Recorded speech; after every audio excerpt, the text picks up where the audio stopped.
Welcome back, fight fans. Welcome back. Let's just dig right into it. Errol Spence Jr. states that I'm looking to make the Porter fight easier than the Garcia win. Now, that's a very interesting statement from Errol Spence Jr. that he feels that he's going to make the Shawn Porter fight much easier than even Mikey Garcia was from him. And the weird thing about that is Shawn Porter is known to never be an easy fight for anyone that he's ever fought. Errol Spence Jr. fought a Mikey Garcia who was moving up from 135 pounds. And let me just make it abundantly clear. Errol Spence Jr. is a very good fighter. He's very strong. He's a very solid, good fighter. But right now, I just don't believe that he's proven at the elite level. And so for him to say that he's going to make the Shawn Porter fight easier than the Mikey Garcia fight throws me off a little bit because, even when you look at Errol Spence Jr., throwing over 1,000 shots at Mikey Garcia and was not able to stop him, drop him, or rock him, because you have to understand what makes Errol Spence Jr. famous, what makes Errol Spence Jr., all the hype and everything around him is supposedly his power. The fact that Errol Spence Jr. is supposed to be this powerful guy, the strongest guy at the welterweight division, and yet when his power was under the bright lights on full display, yes, he outboxed Mikey Garcia, but he also threw over 1,000 shots at him. And not only that, he connected on Mikey Garcia with clean shot after clean shot after clean shot. And this is why I say that Errol Spence Jr. is in for a long night against Shawn Porter. I favor Errol Spence Jr. to beat Shawn Porter. I think he has the physical tools, dimensions, and even the skill set to beat Shawn Porter. But the problem that I have with this is that I feel like Errol Spence Jr. is slightly underestimating how difficult of an opponent Shawn Showtime Porter will be. Because, if you're automatically comparing him to Mikey Garcia, then you don't know Shawn Porter. Shawn Porter went in a very close and rough and rugged fight with Kell Brook. And Kell Brook was the same fighter that was arguably beating Errol Spence Jr. for the first 6 rounds of their fight. Shawn Porter had a very good and close fight with, Keith one-time Thurman.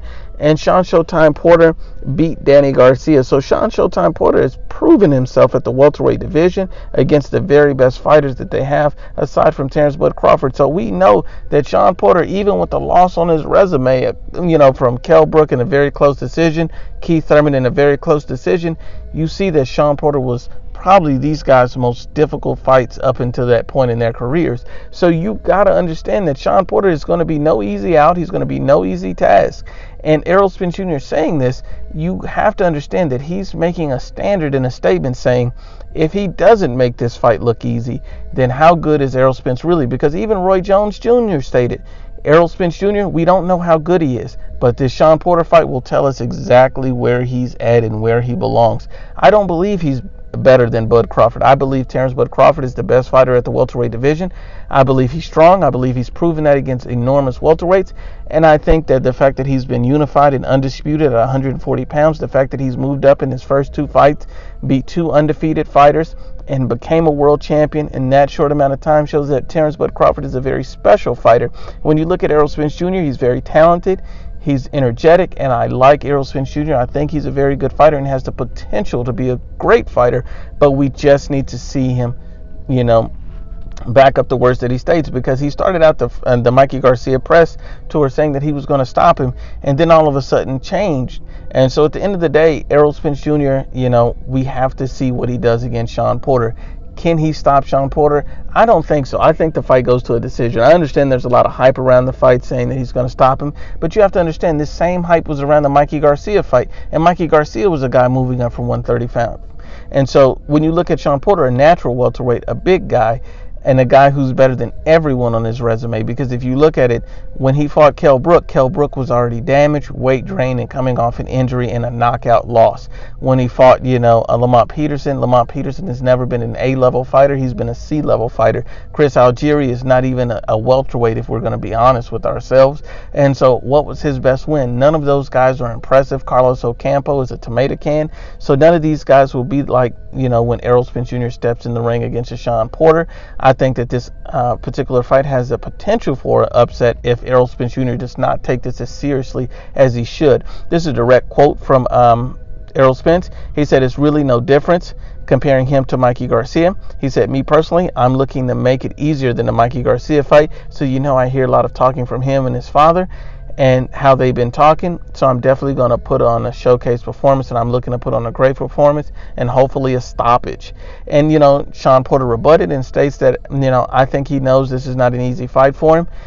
He knows, I'm not going to talk about you like you're not right here. This is not easier than Mikey Garcia. This ain't going to be no wash, and you're going to have to get ready, and I will be ready. I've never seen Shawn Porter in a fight where he was not competitive. And, I felt that Yordenis Ugas may have even edged Shawn Porter in their fight, but even then I don't think it was a blowout. See, there's never been a fight, whether Shawn Porter's won or lost it, that somebody went in there and blew him out. It's never happened. Shawn Porter may have even been down against Adrian Broner in the 12th round, but he pretty much dominated the first 11 rounds of that fight and still won. So you have to understand and be honest and unbiased. Shawn Porter's not a perfect fighter. That's why I believe Errol Spence will ultimately get the victory. But at the same time, Shawn Porter will be a difficult opponent, and he will be nowhere near as easy as Mikey Garcia. Once again, unbiased as always, it's the IBFP. Please share, like, and you must absolutely subscribe.